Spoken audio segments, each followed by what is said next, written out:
Assalamualaikum warahmatullahi wabarakatuh.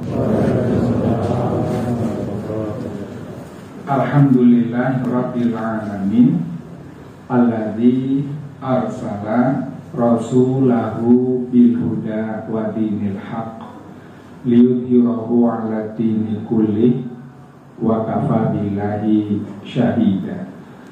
Asyhadu an la ilaha illallah wahdahu la syarikalah wa asyhadu anna Muhammadan 'abduhu wa rasuluh la nabiyya ba'dah. Allahumma sholli ala Muhammad wa ala alihi wa ashabihi ajma'in. Ibu-ibu, bapak-bapak, dan saudara-saudara sekalian yang saya hormati, rahimakumullah.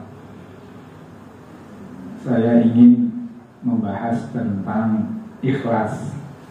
Mungkin kata ini sering sekali kita pakai, tapi perlu kita pahami bagaimana posisi ikhlas itu di dalam kita melakukan semua hal dan di mana letak ikhlas itu.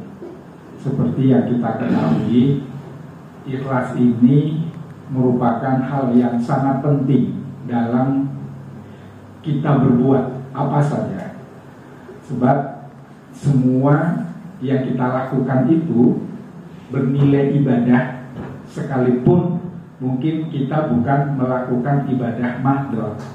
Ya, jadi seperti yang kita ketahui, kita ini dalam sebuah kalau kita baca dalam Al-Quran surat Al-Dariyat itu, Allah kan menginformasikan kepada kita, wa ma khalaqtul jinna wal insa illa liya'budun. Aku tidak menciptakan jin dan manusia kecuali hanya untuk beribadah kepadaku. Jadi tujuan penciptaan jin dan manusia itu adalah untuk beribadah kepada Allah. Nah, kalau kita memahami konsep ibadah itu hanya sebatas ibadah mahdhah, atau mungkin yang kita lihat ya cuma sholat, ya puasa, ya zakat, itu namanya ibadah mahdhah. Tapi yang lebih luas lagi, ya juga namanya ibadah, yaitu semua hal yang kita lakukan, tapi kalau kita melakukannya itu mengharap ridho Allah, maka nilainya jadi ibadah. Bapak Ibu bekerja, dalam bekerja itu mendapatkan penghasilan, maka penghasilan yang kita dapat itu menjadi ibadah. Kenapa? Karena dalam kita bekerja itu kita mengharap ridho Allah. Kita bersih-bersih rumah, kesannya kan bersih-bersih rumah itu kan urusan dunia, tetapi dalam kita melakukan bersih-bersih rumah itu kita mengharapkan ridho Allah, maka dia bernilai ibadah. Maka semua hal yang kita lakukan itu kalau mengharap ridho Allah, maka dia bernilai ibadah. Nah, semua hal itu mestinya ya baik-baik. Tidak mungkin hal yang buruk kok kita mengharap ridho Allah. Jelas Allah itu tidak ridho. Nah, dalam kita mengharapkan ridho Allah itu, hal yang paling mendasar yang harus kita munculkan dan harus kita upayakan adalah ikhlas itu tadi. Nah, maka perlu kita memahami apa ikhlas itu. Kalau dilihat dari sudut pengertian secara bahasa, maka ikhlas itu diambil dari kata kholaso, yakhlusu ikhlasan. Nah, jadi kholaso itu artinya bersih, atau bisa juga diartikan murni, bersih, murni. Nah, sering diilustrasikan, bahkan di Al-Quran Allah menggambarkan bagaimana murni itu ya seperti susu sapi yang berada di tubuh sapi, yang dia berada pada posisi antara darah dan tai sapi. tetapi susu itu tidak berwarna merah dan juga tidak berbau tai. Nah, sehingga dia bersih, murni. Nah, seperti itu, murni itu. Nah, ikhlas itu adalah perbuatan yang kita lakukan hanya mengharap ridho Allah saja. Nah, itu namanya ikhlas. Nah, sering kemudian orang mengucapkan, nah sekarang ini kan karena ikhlas itu sudah menjadi istilah bahasa Indonesia, siapapun bisa mengucapkan sekalipun dia bukan muslim. Ya, umpamanya Bapak Kapolri kita, bagaimana Pak keadaan sekarang ini? Alhamdulillah aman. Nah, dia katakan alhamdulillah, padahal dia bukan muslim. Ada dia membuka pertemuan dengan Assalamualaikum warahmatullahi wabarakatuh, fase itu, tapi dia bukan muslim. Nah, demikian juga dengan kata ikhlas itu tadi. Hampir semua masyarakat Indonesia itu, kalau dia ingin mengatakan bahwa dia melakukan sesuatu itu tidak mengharap apapun balasan dari orang yang dia buat baik, maka dia katakan itu ikhlas, saya ikhlas kok.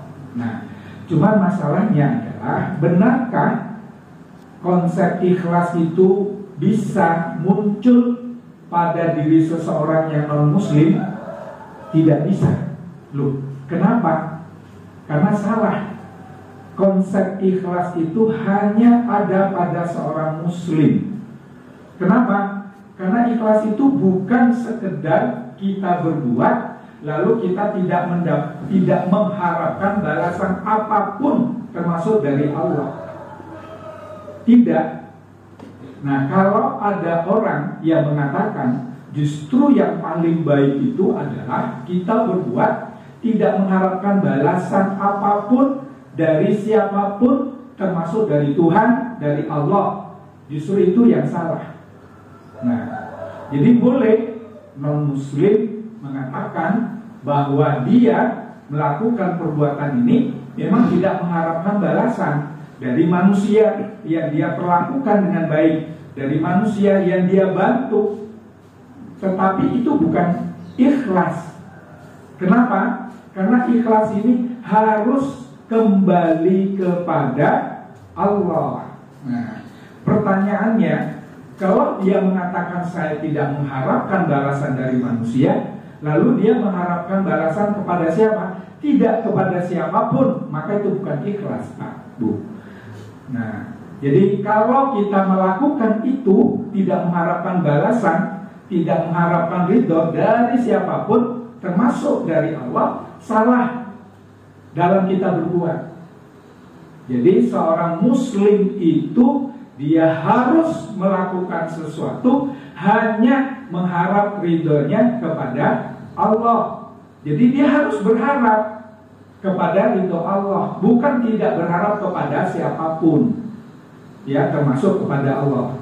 Jadi memang kita dalam berbuat tidak mengharapkan kepada manusia, iya, atau siapapun, tetapi kepada Allah harus. Nah, ini yang harus kita pahami. Coba kita lihat dalam surat Al-Bayyinah ayat 5. Di situ kan Allah sudah tegas mengatakan, wa ma umiru illa liya'budullaha mukhlishina lahuddin. Wa ma umiru, tidaklah diperintahkan kepada kalian, wa ma umiru illa liya'budullaha mukhlisin, untuk beribadah kepada Allah kecuali ikhlas.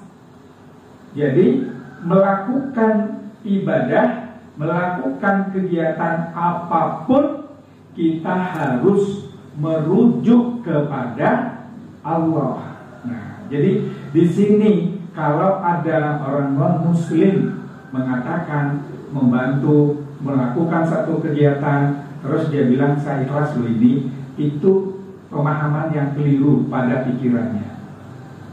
Kepada kita yang muslim juga jangan ikut-ikutan kalau mereka mengatakan ya namanya ikhlas itu tidak mengharapkan balasan apapun, sekalipun itu kepada Allah. Jadi dalam kita melakukan sesuatu, kita tidak boleh mengharap balasan dari selain Allah, tetapi harus kepada Allah.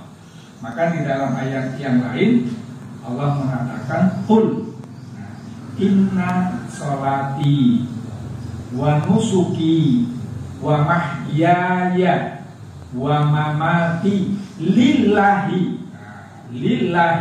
rabbil alamin. Qul, katakanlah, inna sholati, sesungguhnya sholatku, wa nusuki, ibadahku, wa mahyaya, hidupku, wa mamati, dan matiku, lillahi, karena Allah rabbil alamin. Jadi Allah yang memerintahkan kita, kalau kita melakukan sesuatu itu harus karena Allah. Tidak boleh kita tidak mengharapkan kepada selain kepada Allah, atau tidak mengharapkan sama sekali apapun termasuk kepada Allah. Nah, oleh karena itu, Ibu Bapak, karena ikhlas ini sebagai penentu amal kita itu diterima atau tidak, dia sangat tergantung dari kondisi iman kita.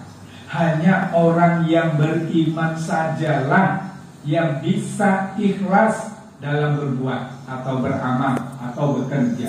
Hanya orang beriman. Orang yang tidak beriman, dia tidak bisa melakukan perbuatan itu dengan ikhlas itu tadi. Sekalipun dia tidak mengharapkan apapun balasan dari manusia. Nah, ini yang perlu kita pahami betul. Oleh karena itu, dalam kita menumbuhkan, menjaga, mengembangkan keikhlasan kita, kita harus betul-betul memperhatikan dulu keimanan kita ini. Kalau kita sering terganggu dengan apa yang kita lakukan, kemudian terganggu dengan penilaian orang lain, pandangan orang lain, keberadaan orang lain, berarti ada persoalan dengan keimanan kita. Maaf ya, panitia Ramadan, takmir masjid, kalau kemudian ada jamaah yang kebetulan agak cerimis, sudah disiapkan tempat sholatnya bagus, selalu komentarnya ada yang jelek, ada yang negatif lah, ngatur sok miring lah kalupan. Padahal sudah kita sudah bagus, dia masih komentarnya begitu. Ini masjid apa kok masih aja nggak rapi, kotor. Padahal sudah dibersihkan, dia masih ngomong gitu. Kok kemudian kita tersinggung? Nah, itu tadi. Aduh, orang ini nggak tahu diri. Kami sudah kerja keras, masih begitu lagi. Nah, kalau masih ada seperti itu dalam hati kita, itu artinya kita belum ikhlas, Pak Bu. Nah, belum ikhlas itu. Kenapa? Kita masih terganggu dengan komentar orang lain. Kalau kita masih terganggu dengan komentar orang lain, itu artinya kita masih berharap dengan pujian dia. Nah, kalau kita masih berharap dengan pujian dia, berarti kita menduakan. Allah kita harap, manusia juga kita harap. Nggak boleh. Maka dalam kita melakukan itu hanya Allah saja yang kita harap. Masalah manusia itu tidak suka, karena kita sudah melakukan ini dengan benar, sudah ada pedomannya, jelas rujukannya, ya sudah, nggak usah marah, nggak usah tersinggung, nggak usah kita terusik hati kita itu. Kalau dia mengatakan ini kurang bagus, oh itu berarti bagus masukannya. Yang mana Bu kurang bagus ini? Oh iya, sudah saya baguskan. Terima kasih Bu masukannya. Nah, jadi seperti itu, nggak marah, nggak jengkel, nggak sebel, atau apalagi mutung. Setelah itu, mah aku jadi panitia, mending aku di rumah aja. Mah aku jadi takmir, sebentar-bentar nanti diginikan, bentar-bentar nanti diginikan. Nah, coba Bu, Pak, kalau kita melakukan itu masih ada rasa seperti itu persoalannya adalah di keimanan kita. Belum bagus iman kita itu. Kalau kita masih suka marah dengan anak kita, karena sikapnya yang tidak sopan kepada kita. Anak nggak tahu diri, sudah dilahirkan, dibesarkan, ngomong sama orang tua seperti ini. Nah, itu berarti ada sesuatu yang belum beres di dalam hati kita. Memang perlu kita perbaiki kalau ada akhlak dari anak kita itu belum baik. Tetapi kita jangan risau, jangan marah, jangan untungan. Kenapa? Yang kita harap hanya Allah, Bu, Pak. Kalau kita sudah berharap hanya kepada Allah, yakinlah sekecil apapun yang kita lakukan, Allah pasti tahu. Allah pasti membalas perbuatan kita itu. Manusia nggak akan pernah tahu, sekalipun dia tahu, kadang dia tidak puas dengan perbuatan kita. Tidak usah dipedulikan itu. Memang perlu kita terus memperbaiki dan kita mintakan masukannya, kritikannya, sekalipun kritikannya itu pedas, tetapi tidak mengganggu semangat kita untuk melakukan kebaikan. Apalagi itu berkaitan dengan ibadah.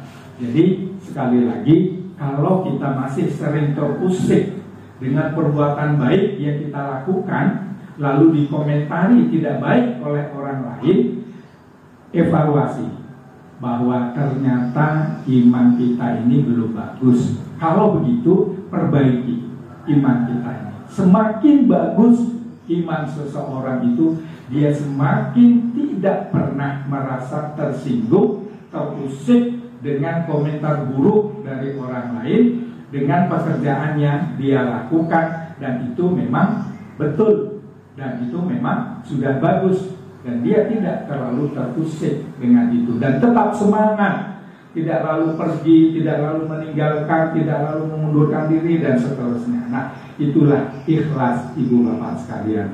Oleh karena itu, mari kita lihat diri kita sendiri, apa yang selama ini kita kerjakan, kok masih selalu terusik kita dengan penilaian orang lain, berarti ada persoalan dengan keimanan kita. Mudah-mudahan ibadah puasa ini betul-betul bisa meningkatkan keimanan kita kepada Allah, sehingga setiap perbuatan yang kita lakukan, ikhlaslah yang menjadi dasar dari perbuatan itu. Demikian, mudah-mudahan ada manfaatnya. Mohon maaf bila ada sesuatu yang kurang berkenan. Billahi taufiq wal hidayah. Assalamualaikum warahmatullahi wabarakatuh.